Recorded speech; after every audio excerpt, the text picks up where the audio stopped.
बहुमताच्या समुद्रात घुसळून मिसळतात, काही हात धुवून घेतात, काही संस्था खंगाळून घेतात आणि डागाळलेले कपडे एसी मध्ये वाळवतात. डागाळलेले कपडे एसी मध्ये वाळवतात. तुम्हा आम्हाला दांडूने कोलतात. आपला डाव आपण खेळायचा की मोडायचा? आपला डाव आपण खेळायचा की मोडायचा? तुम्हीच ठरवा. माणूस जोडायचा की तोडायचा? तुम्हीच ठरवा.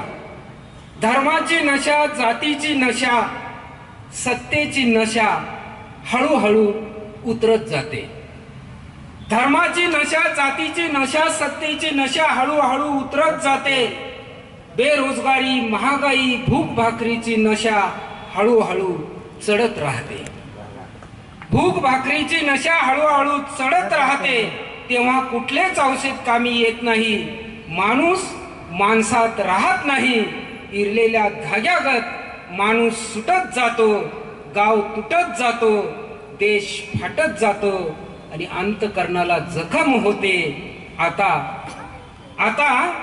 चूल पण आपली, भाकर पण आपली.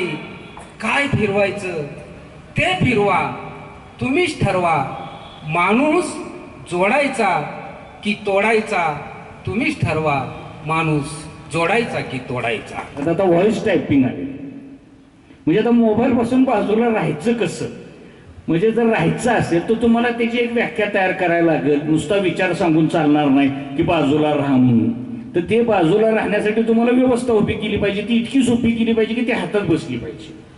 पडदिशीनं वाटलं, टाईप केलं, टाकलं. जसं हे सोपं आहे तसं इतकं सोपं ती भाषा तुम्हाला वापरली पाहिजे. ती तुम्हाला कला अवगत झाली पाहिजे.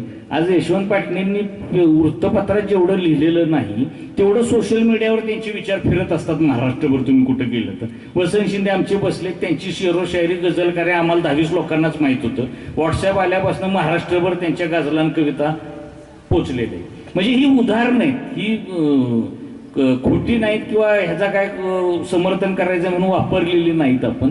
तर ही पसरत आहेत. ही वेगानं ही जी भाषा नवीन झालेली. आता वृत्तपत्र संपली तर पत्रकारांना पुढं माध्यम काय, असा आमच्या पुढं सुद्धा प्रश्न पडत होता की आता माध्यम काय. मग वृत्तवाहिन्या आल्या, वृत्तवाहिन्या आल्यानंतर केबल वाहिन्या आल्या, नंतर यूट्यूब चॅनल आले, आता पॉडकास्टिंग आले.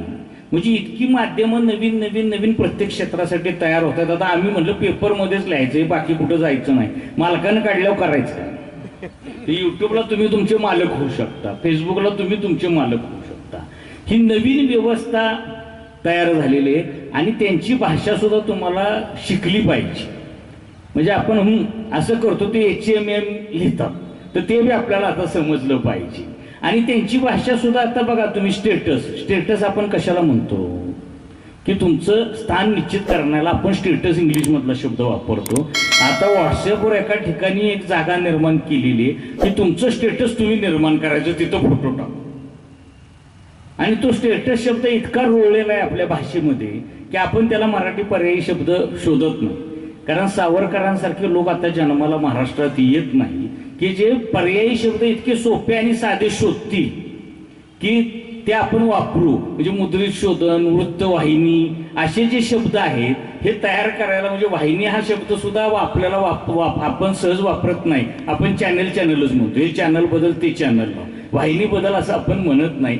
त्यामुळे त्या भाषेतले शब्द सुद्धा आपल्या भाषेत ॲडॉप्ट करून, म्हणजे आपल्याला अवकाश वाढवावा लागेल. आपल्याला तरुण पिढीची भाषा सुद्धा बोलता आली पाहिजे, तरुण पिढीच्या भाषेसारखं वागता आलं पाहिजे. आणि त्याच्यामध्येच आपल्याला आपले वारसदार शोधायला लागतील आणि हे वारसदार निर्माण होणार आहे. म्हणजे गोष्ट पैशा पाण्याची पुस्तक आल्यानंतर त्यांना सोशल मीडियावर वाचल्यानंतर सुद्धा पुस्तक रूपानं वाचावं असं लोकांना वाटते. 1,00,000 लोकांना. म्हणजे त्यांच्या जीवनाचे प्रश्न वेगळे आहेत. आपण लिहितोय ते त्यांच्या जीवनाशी काही संबंधच नाही असं मला वाटतं की आपलं लिखाण सुद्धा त्यांच्या जीवनाशी संबंधित असलं पाहिजे. आता सहसचिव या पदावरती ते कार्यरत राहतात. पाय जमिनीवर असणारा पण आकाशाकडे झेपावणारा असा आमचा मित्र आहे. आणि आजही आनंद या गोष्टीचा वाटतो की त्यांच्याकडं रसिकता पुष्कळ आहे, पण एवढा परिसंवाद ऐकायचा म्हणल्यावर सोशिकताही लागते. कदाचित ते अधिकारी असल्यामुळं तो भाग त्यांच्याकडे आहे. मी डॉक्टर मेनकुदळे साहेबांना विनंती करतो की आपण प्रक्रियेला जर अधिक चालना द्यायची असेल तर ग्रंथमहोत्सवासारखी चळवळ गावोगाव निर्माण झाली पाहिजे. यासाठी ज्याने आपलं आयुष्य वेचलं ते डॉक्टर शिवाजीराव चव्हाण सर यांच्याही स्मृतीला मी या निमित्तानं अभिवादन करतो. आणि मला या परिसंवादाच्या निमित्तानं माझे विचार व्यक्त करण्याची संधी संयोजकांनी दिली त्याबद्दल त्यांच्या प्रति कृतज्ञता सुरुवातीलाच व्यक्त करतो. आणि माझे विचार मला दिलेल्या वेळेमध्ये कसे मांडता येतील त्याचा मी निश्चितपणे प्रयत्न करेन. मित्रो, मराठी साहित्याला खूप समृद्ध अशा स्वरूपाची परंपरा आहे. मराठी भाषा, मराठी साहित्य, मराठी संस्कृती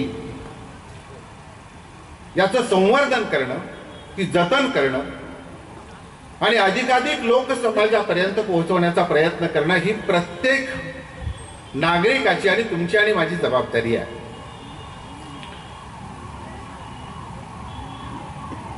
खरं तर मराठी भाषा आणि मराठी संस्कृती याचं प्रतिबिंब साहित्याच्या माध्यमातून आपल्याला पाहायला मिळतं. मला नेहमी असं वाटतं की साहित्य हे आपल्या संस्कृतीचा एक संचित आहे, आपल्या सामाजिक वास्तवाचं एक संचित असतं. ते समाजाचं वास्तव जे आहे हे वास्तव आपल्याला साहित्यामधून प्रतिबिंबित होताना आपल्याला पाहायला मिळतं. त्या त्या कालखंडामध्ये असणारी सामाजिक स्थिती, त्या त्या कालखंडामध्ये होणारी जी स्थित्यंतर आहे समाज जीवनामधली, ही साहित्याचा विषय झालेले आपल्याला पाहायला मिळतात. आणि त्यामुळं आज याच्यावरती कुठं प्रश्नचिन्ह निर्माण होतंय का? मला जेव्हा पाटणे सरांचा काही दिवसापूर्वी फोन आला आणि ते असं म्हणाले की यापुढं मराठी साहित्याचे वारसदार कोण आहेत असा एक विषय घेतलेला आहे, त्याच्यावरती आपल्याला परिसंवाद घ्यायचा आहे आणि तुम्ही त्याला यावं अशी आमची अपेक्षा आहे. मला पहिला प्रश्न असा पडला की संयोजकांना हा प्रश्न का पडावा? त्याचं कारण मी मगाशी जसं म्हणालो की मराठी साहित्याला खूप समृद्ध अशा स्वरूपाची परंपरा आहे. मगाशी अनेक वक्त्यांनी मध्यंतरी संदर्भ दिले की मुकुंद राजांच्या पासून सुरू झालेली आमची साहित्याची परंपरा, त्याच्याही अगोदर आपण पाहिलं तर मराठी भाषेचा आविष्कार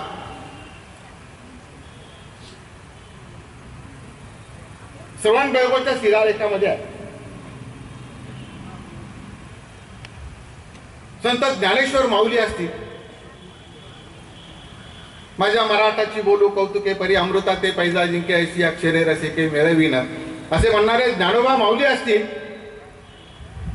किंवा या संत साहित्यामध्ये अम्मा घरी धन शब्दांची रत्ने शब्दांचीच शस्त्रे करू आम्ही असे म्हणणारे तुकोबा असतील. या संत महात्म्यांनी मराठी साहित्याचं सामर्थ्य, मराठी भाषेचं सामर्थ्य हे अधोरेखित केलेलं आपल्याला पाहायला मिळतं. मी काय नवीन नाही सांगत, इथं बसलेले माझे जे श्रोते आहेत, इथं बसलेले जे अभ्यासक आहेत, त्या सगळ्यांना या गोष्टीचा परिचय आहे. आमचं संत साहित्य असेल, आमचं पंडिती साहित्य असेल, आमचं मध्ययुगीन साहित्य असेल, शाहिरी वाङ्मयाच्या माध्यमातून आलेलं, म्हणजे जसं संत ज्ञानेश्वरांनी, संत नामदेवांनी, संत तुकारामांनी मराठी भाषेचं, मराठी साहित्याचं सामर्थ्य व्यक्त केलं, मुकुंद राजांची केकावली आपण पाहिली तर आपल्याला मराठी भाषेचं सौंदर्य पाहायला मिळेल. म्हणजे पंडिती साहित्य असेल, या सर्वच साहित्यिकांनी, या सर्वच महात्म्यांनी मराठी साहित्य अतिशय समृद्ध करण्याचा सातत्य अखंड प्रयत्न केला. छत्रपती शिवरायांनी मराठी राजभाषा कोश सारख्या ग्रंथाची निर्मिती करून घेतली. शाहिरी वाङ्मयामध्ये वीररस असेल, शृंगार असेल, अनेक साहित्य त्या माध्यमातून निर्माण झालं. ही समृद्ध अशा स्वरूपाची परंपरा ज्या मराठी भाषेला आपल्याला मिळालेली आहे, ब्रिटिशांच्या कालखंडामध्ये पुढे जाऊन थोडंसं जर आपण आलो तर आपल्याला असं लक्षात येईल, ब्रिटिशांनी जी काही चांगली कामं केली त्याच्यामध्ये एक महत्वाचं काम केलं, शाळा सुरू केल्या आमच्यामध्ये. आणि ज्ञानाचं क्षेत्र तुमच्या माझ्यासाठी खुलं झालं. सामान्य माणसांचं अनेक प्रकारचे ग्रंथ निर्माण झाले. ज्या स्वरूपाची सामाजिक परिस्थिती आमच्यामध्ये निर्माण झाली त्याच्या विरुद्ध आवाज उठवण्यासाठी अनेक समाज सुधारकांनी, लेखकांनी आपली लेखणी हातात घेतली. ज्या बाळशास्त्री जांभेकरांचा आपण आता उल्लेख केला, 1832 साली त्यांनी दर्पण सारखं वृत्तपत्र निर्माण केलं. त्या माध्यमातून सामाजिक जागृतीची एक प्रक्रिया सुरू झाली. पुढे महात्मा फुले असतील, सावित्रीबाई असतील. महात्मा फुल्यांच्या अखंड मुळापासून वाचण्यासारखे, सामाजिक वास्तवाची जाणीव त्या प्रत्येक अखंडामधून आपल्याला पाहायला मिळते. काव्य फुले सारखा एखादा काव्यसंग्रह मैलाचा दगड ठरावा इतका महत्वाचा सावित्रीबाईने आपल्याला बहाल केलेला आपल्याला पाहायला मिळतो. भाऊ महाजन असतील, अनेक लेखक असतील, अनेक लोकांची नावं सांगता येतील यामध्ये. ब्रिटिशांच्या काळामध्ये जे साहित्य निर्माण केलं, या साहित्याला प्राचीन काळापासून म्हणजे लीळाचरित्रापासून, मुकुंदराजांच्या पासून पुढे चालत आलेली ही जी परंपरा आहे, ही परंपरा खूप समृद्ध आहे असं मला वाटतं. जेव्हा ब्रिटिशांचा काळ संपून गेला त्यानंतरचा काळ जर आम्ही शोधला तर मराठी साहित्य, कथा, कादंबरी, नाटक, कविता, चरित्र, आत्मचरित्र अशा अनेक अंगानं बहरलेलं आपल्याला पाहायला मिळतं. अशा कालखंडामध्ये जेव्हा इतक्या महत्वाच्या व्यासपीठावरून यापुढं मराठी साहित्याचे वारसदार कोण असा प्रश्न चर्चेला घ्यावा असं जेव्हा संयोजकांना वाटतं, तेव्हा मला असं वाटतं की या विषयाचं गांभीर्य आणि त्या विषयाकडती अतिशय गंभीरपणानं पाहण्याची गरज निर्माण झालेली आहे. त्याची अनेक कारणं आहेत. मला असं वाटतं की या विषयावरती नकारार्थी भूमिका घ्यायला पाहिजे असं अजिबात नाहीये. म्हणजे अलीकडच्या काळामध्ये जसं खूप चांगले लेखक निर्माण झाले आमच्यामध्ये, तसे खूप सजग, अतिशय जागृत अशा स्वरूपाचे वाचक वर्ग सुद्धा आमच्यामध्ये खूप चांगला आहे. गेल्या काही वर्षाचा तुम्ही या ग्रंथ महोत्सवाचा तर लेखाजोखा जर पाहिला तर तुमच्या लक्षात येईल, या ग्रंथ महोत्सवाच्या निमित्तानं आपण या ठिकाणी जे पुस्तकांचे स्टॉल्स उभे करतो, इथं येणारा साताऱ्यातला जो वाचक आहे, हा वाचक काही कोट्यावधी रुपयाची उलाढाल पुस्तकाची या माध्यमातून होताना आपल्याला पाहायला मिळत असेल. जेव्हा हा ग्रंथ महोत्सव संपतो, तो त्याला समारोप होतो, त्यानंतर त्याची चर्चा होते. खरं म्हणजे गेल्या 2-3 वर्षातली आकडेवारी जर आपण पाहिली तर काही कोट्यावधी रुपयाची किंवा वाचनीय पुस्तकांची उलाढाल इथं झालेली आपल्याला पाहायला मिळते. म्हणजे आजही चांगल्या पुस्तकाचा वाचक हा थांबलेला नाही.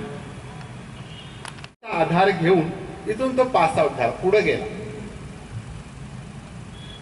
पाटणे सर सहज म्हणाले की सर, मराठी साहित्याचे खरे वारसदार ते बघा आपल्याला पुढे चाललेले दिसतात.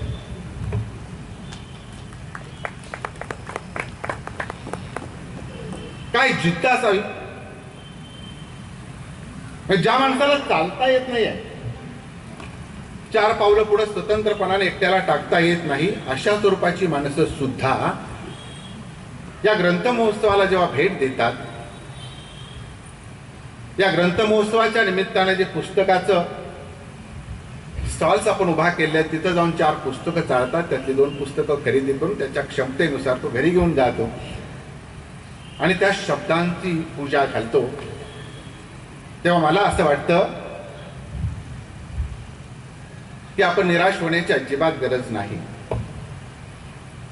मराठी भाषा जगेल का, मराठी भाषा राहील का, ह्याच्या चर्चा खूप वर्षापासून सुरू आहे. म्हणजे 1926 साली राजवाड्याने असं म्हटलेलं होतं की मराठी भाषेची स्थिती मुमुक्षसारखी आहे, सन्न अशा स्वरूपाची आहे. 100 वर्षापूर्वी शतक उलटून गेलं तरी सुद्धा आज मला असं वाटतं की मराठी भाषेला काहीही धक्का लागणार नाही. काल लागला नव्हता, आज लागणार नाही, भविष्यात कधीही लागणार नाही. त्याचं कारण असं की तुमच्या माझ्यासारखे मराठी भाषेवरती प्रेम करणारे, मराठी भाषेच्या संपन्नतेकडती अतिशय आशादायक पद्धतीने पाहणारे, आपल्या क्षमतेनुसार लेखन करणारे, आपल्या क्षमतेनुसार वाचनाची संस्कृती समाजामध्ये रुजवण्यासाठी अखंडपणाने प्रयत्न करणारे वाचक आणि लोकसमूह जोपर्यंत या ठिकाणी आहे तोपर्यंत मराठी भाषेला कसल्याही प्रकारे धक्का लागणार नाही याची मला खात्री आहे. आपणा सर्वांना सुद्धा निश्चित असेल. पासून सक्षम राहत नाही अशा वेळेला त्याची शाळा बंद पडते की काय अशी भीती ना त्या वाटल्याशिवाय राहत नाही. मी ज्या संस्थेमध्ये काम करतो त्या संस्थेचं खरोशी नावाचं एक हायस्कूल आहे. खरोशी हे गाव इथून बामणोली काही 20-25 किलोमीटर वरती आहे. त्या बामणोलीतून 2 तास बोटीनं प्रवास करावा लागतो आणि बोटीतून उतरल्यानंतर 1 तासभर चालत जावं लागतं. तिथं त्या डोंगरामध्ये एक शाळा, त्या शाळेमध्ये आज फक्त 65 विद्यार्थी आहेत आणि तरी सुद्धा रयत शिक्षण संस्था ती शाळा मोठ्या निष्ठेनं तिथं येणाऱ्या त्या 65 विद्यार्थ्यांच्यासाठी सर्व प्रकारची आधुनिक शैक्षणिक साधनं उपलब्ध करून त्या मुलांना शिक्षण घेण्यासाठी प्रवृत्त करते आहे. तिथं येणारी जी मुलं आहेत ही मुलं त्या खरोशीतली नाही आहेत. ते 3 किलोमीटर डोंगर चढून वर जातात त्या मुली आणि परत संध्याकाळी घरी जातात. म्हणजे ती मुलगी तो मुलगा तो शाळेत आल्यानंतर तो शाळेचा होतो आणि शाळेतून बाहेर पडल्यानंतर तो घरी जेव्हा पोहोचतो 2 तासानं तेव्हा तो त्या घरातला होतो. मला असं म्हणायचं आहे याच्यामध्ये अशा प्रकारच्या शाळा जर बंद झाल्या तर त्या 65 मुलातून त्या 40 मुलातून एखादा कुणीतरी लेखक जेव्हा ताकदीनं पुढे येऊ शकेल त्याची ती प्रक्रिया खंडित होईल. आपण याच्या विरुद्ध याच्यासाठी निश्चितपणे काही काम करण्याची आवश्यकता आहे. आणि दुसरा माझा मुद्दा अशा स्वरूपाचा आहे की साहित्य लेखन करण्याची प्रक्रिया जितकी महत्वाची आहे तेवढीच ते साहित्य त्या समाज व्यवस्थेमध्ये असणारे जे काय जाणीव आहेत त्या जाणीवा तुमच्या माझ्यासारख्या सजग वाचकांच्या पर्यंत जर पोहोचवायच्या असतील, आजच्या मोबाईलच्या आणि या तंत्रज्ञानाच्या जाळ्यामध्ये अडकून पडलेल्या समाजाला त्याच्यापासून दूर करून पुन्हा एकदा वाचन संस्कृतीच्या दिशेने जर पुढे घेऊन जायचं असेल तर एक माणूस म्हणून, एक वाचक म्हणून, एक सजग वाचक म्हणून तुमची आणि माझी जबाबदारी खूप महत्वाची आहे. त्याचं कारण असं, मगाशी एका वक्त्याने कोणीतरी इथं किंवा एक भावना अशा स्वरूपाची व्यक्त केली की घरात गेल्यानंतर घरातले आई वडील सुद्धा मोबाईलमध्ये अडकून पडलेले असतात. मुलांशी संवाद साधला जात नाही. पुढं काहीतरी ते एक मॅडबॉक्स असतं त्याच्यावरती दिवसभर ते काहीतरी सुरू असतं. मुलगा वाचतो आहे का झोपला आहे तोही मोबाईलमध्ये बघत बसतो आणि दुर्दैवानं आमची वाचन संस्कृती मात्र कुठेतरी अशी दुर्लक्षित होताना पाहायला मिळते. वाचन संस्कृती जर चांगल्या समृद्धपणे आणि चांगल्या पद्धतीने पुढे घेऊन जायचे असेल तर अशा स्वरूपाचे ग्रंथमहोत्सव निर्माण झाले तो गावोगावी निर्माण झाले पाहिजेत. या माध्यमातून पुस्तकांची देवाणघेवाण झाली पाहिजे आणि या माध्यमातून वाचन संस्कृती जी जोपासली पाहिजे ती अधिक प्रगल्भ केली पाहिजे आणि समाजातल्या शेवटच्या घटकापर्यंत ही वाचन संस्कृती जोपासण्याचा आणि समृद्ध करण्याचा प्रयत्न केला पाहिजे.